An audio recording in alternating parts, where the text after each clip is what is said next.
નમસ્કાર વિદ્યાર્થી મિત્રો. તો પોલીસ કોન્સ્ટેબલ અને પીએસઆઈની એક્ઝામ ટૂંક સમયમાં આવી રહી છે. તો આજે આપણે ભારતની ભૂગોળને લગતા આઈએમપી ક્વેશ્ચન સોલ્વ કરવાના છે. તો વિડીયોમાં કન્ટિન્યુ બન્યા રહેજો, જેથી તમને આવનારી એક્ઝામમાં ખૂબ જ મહત્ત્વના બની શકે છે. ક્ષેત્રફળની દ્રષ્ટિએ વિશ્વમાં ભારતનો ક્રમ કયો છે? એ 5મો, બી 6, સી 7મો અને ડી 10મો. તો આપણો જવાબ શું આવશે? સી 7મો. ચલો આગળનો ક્વેશ્ચન જોઈએ. ભારતની પ્રમાણભૂત સમયરેખા 82.5 ડિગ્રી કયા શહેર પાસેથી પસાર થાય છે? એ મુંબઈ, બી દિલ્હી, સી કલકત્તા અને ડી અલ્હાબાદ. તો આપણો જવાબ આવશે ડી અલ્હાબાદ, એટલે કે પ્રયાગરાજ. અલ્હાબાદનું નવું નામ શું થઈ ગયું છે? પ્રયાગરાજ. કયું રાજ્ય ભારતનો સૌથી લાંબો દરિયા કિનારો ધરાવે છે? એ મહારાષ્ટ્ર, બી તમિલનાડુ, સી ગુજરાત અને ડી આંધ્રપ્રદેશ. તો આપણો જવાબ આવશે સી ગુજરાત. સૌથી લાંબો ભારતનો દરિયા કિનારો ગુજરાત રાજ્ય ધરાવે છે.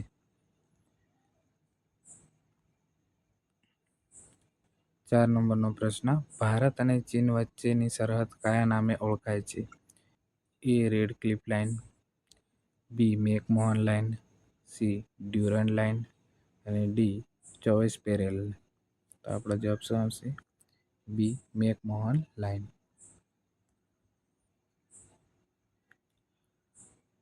દક્ષિણ ભારતનું સૌથી ઊંચું શિખર કયું છે? એ ડોડાબેટ્ટા, બી કળસુબાઈ, સી અન્નામુડી અને ડી મહેન્દ્રગિરી. તો જવાબ શું આવશે? સી અન્નામુડાઈ. નેક્સ્ટ ક્વેશ્ચન જોઈએ. ભારતનો સૌથી જૂનો પર્વત કયો છે?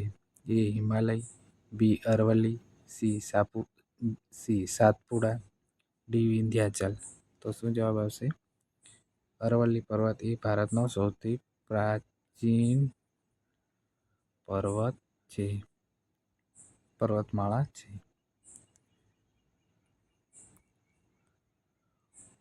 કર્કવૃત ભારતના કેટલા રાજ્યોમાંથી પસાર થાય છે? એ 6, બી 7, સી 8 અને ડી 9. તો શું જવાબ આવશે? સી 8. 8 રાજ્યોમાંથી પસાર થાય છે. આગળનો ક્વેશ્ચન જોઈએ, 8 નંબરનો.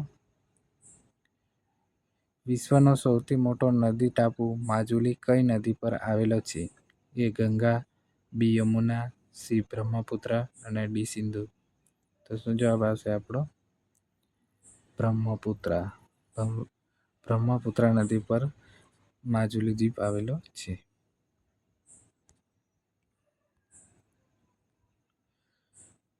નવ નંબરનો પ્રશ્ન. હીરાકુંડ ડેમ કઈ નદી પર બાંધવામાં આવ્યો છે? એ કાવેરી, બી મહાનદી, સી ગોદાવરી અને ડી કૃષ્ણા. તો જવાબ આવશે બી મહાનદી પર. કયો ડેમ? હીરાકુંડ ડેમ. હીરાકુંડ કઈ નદી પર છે? તો કે હીરાકુંડ મહાનદી પર છે. Next question. સફેદ ક્રાંતિ કોના ઉત્પાદન સાથે જોડાયેલો છે? એ ચોખા, બી કપાસ, સી દૂધ અને ડી ખાંડ. તો શું જવાબ આવશે? સી દૂધ. સફેદ ક્રાંતિ એટલે દૂધ. ગંગા નદી બાંગ્લાદેશમાં કયા નામે ઓળખાય છે? એ જમુના, બી મેઘના, સી પદ્મા અને ડી સાંગપો. તો બાંગ્લાદેશમાં ગંગા નદી કયા નામે ઓળખાય છે? પદ્મા. 12 નંબરનો પ્રશ્ન. ભારતમાં સૌથી મોટું મીઠા પાણીનું સરોવર કયું છે? એ ચિલ્કા સરોવર, બી સાંબર સરોવર, સી વુલર સરોવર અને ડી પુલિકટ. તો શું જવાબ આવશે આપણો? સી વુલર સરોવર. 13 નંબરનો પ્રશ્ન. નર્મદા નદીનું ઉદ્ગમ સ્થાન કયું છે? એ મહાબળેશ્વર, બી નાસિક, સી અમરકંટક, ડી બેતુલ. તો જવાબ આવશે સી અમરકંટક. પશ્ચિમ ઘાટ પર્વતમાળા બીજા કયા નામે ઓળખાય છે? એ હિમાદ્રી, બી શિવાલિક, સી સહ્યાદ્રી અને ડી મલ્યાદ્રી. તો પશ્ચિમ ઘાટ બીજા કયા સહ્યાદ્રીના નામે ઓળખાય છે? 15 નંબરનો પ્રશ્ન. કઈ જમીનને રેગુર જમીન તરીકે પણ ઓળખવામાં આવે છે? એ રાતી જમીન, બી કાળી જમીન, સી કાપની જમીન, ડી લેટેરાઇટ જમીન. તો રેગુર જમીન કઈ? તો કાળી જમીનને રેગુર જમીન તરીકે ઓળખવામાં આવે છે. નેક્સ્ટ ક્વેશ્ચન જોઈએ હવે. 16 નંબરનો પ્રશ્ન આપણો. ભારતમાં સૌથી વધુ કોલસાનો જથ્થો કયા રાજ્યમાં છે? એ છત્તીસગઢ, બી પશ્ચિમ બંગાળ, સી ઓડિશા અને ડી ઝારખંડ. તો આપણો જવાબ શું આવશે? ડી ઝારખંડ. ઝારખંડમાં સૌથી વધુ કોલસાનો જથ્થો જોવા મળે છે. Next question. Kaziranga national park કયા રાજ્યમાં આવેલ છે? એ મધ્યપ્રદેશ, બી ગુજરાત, સી આસામ, ડી ઉત્તરાખંડ. તો શું જવાબ આવશે? સી આસામ. 18 નંબરનો પ્રશ્ન જોઈ લઈએ. ભારતમાં સૌથી વધુ વરસાદ કયા સ્થળે પડે છે?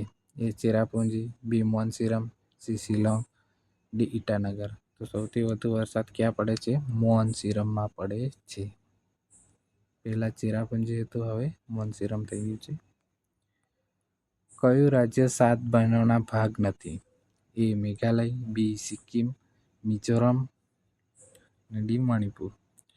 તો 7 સિસ્ટરમાં કયું રાજ્ય નથી? તો સિક્કિમ. મેઘાલય, મિઝોરમ અને મણિપુર છે.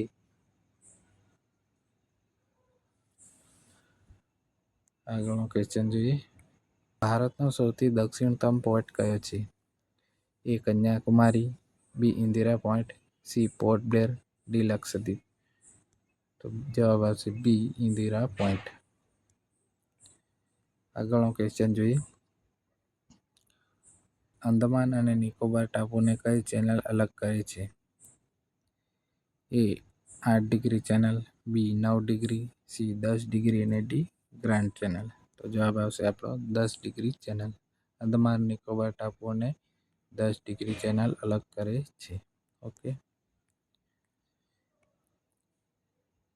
22 નંબરનો પ્રશ્ન. કઈ નદીને દક્ષિણની ગંગા કહેવામાં આવે છે? એ નર્મદા, બી કૃષ્ણા, સી ગોદાવરી અને ડી તાપી. તો કઈ નદીને આપણે દક્ષિણની ગંગા કહેવામાં આવે છે? તો જવાબ આવશે ગોદાવરી. ઓકે. આગળનો ક્વેશ્ચન જોઈએ આપણે. લુણી નદી કયા રાજ્યમાં વહે છે? એ પંજાબ, બી રાજસ્થાન, સી હરિયાણા અને ડી ઉત્તર પ્રદેશ. તો જવાબ આવશે રાજસ્થાન. લુણી નદી રાજસ્થાનમાંથી વહે છે. ક્ષેત્રફળની દ્રષ્ટિએ ભારતનું સૌથી મોટું રાજ્ય કયું છે? એ મધ્યપ્રદેશ, બી મહારાષ્ટ્ર, સી ઉત્તર પ્રદેશ અને ડી રાજસ્થાન. ક્ષેત્રફળની દ્રષ્ટિએ કયું રાજ્ય આવશે? તો જવાબ આવશે રાજસ્થાન. વસ્તીની દ્રષ્ટિએ પૂછે તો યુપી, ઉત્તર પ્રદેશ. આગળનો ક્વેશ્ચન જોઈ લે. વિશ્વનો સૌથી મોટો મુક્ત ત્રિકોણ પ્રદેશ કયો છે? A Sundarban, B Nile delta, C Mississippi delta અને ડી કાવેરી ડેલ્ટા. તો કયો મુક્ત ત્રિકોણ પ્રદેશ છે? તો એ સુંદરવન. વિશ્વનો સૌથી મોટો મુક્ત ત્રિકોણ પ્રદેશ એટલે કે ડેલ્ટા પ્રદેશ સુંદરવન છે. ભારતમાં સૌથી વધુ વન વિસ્તાર ધરાવતું રાજ્ય કયું છે? એ અરુણાચલ પ્રદેશ, બી મધ્યપ્રદેશ, સી છત્તીસગઢ અને ડી કેરળ. તો સૌથી વધુ વન વિસ્તાર કયું રાજ્ય ધરાવે છે? મધ્યપ્રદેશ, એમપી. આગળનો ક્વેશ્ચન જોઈએ હવે. ગિરનાર પર્વત ગુજરાતના કયા જિલ્લામાં આવેલો છે?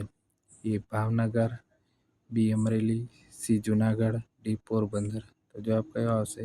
સી જુનાગઢ. ગિરનાર પર્વત ક્યાં આવેલો છે? તો જુનાગઢ. આગળનો ક્વેશ્ચન જોઈએ. શિવા સમુદ્રમ જળધોધ કઈ નદી પર આવેલો છે? એ ગોદાવરી, બી કૃષ્ણા, સી કાવેરી અને ડી શરાવતી. તો કઈ નદી પર આવેલો છે?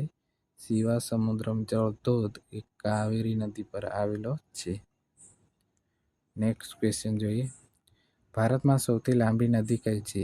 એ યમુના, બી બ્રહ્મપુત્રા, સી ગંગા અને ડી ગોદાવરી. ભારતમાં સૌથી લાંબી ગંગા નદી છે. સૌથી મોટી નદી પૂછે તો આવશે બ્રહ્મપુત્રા.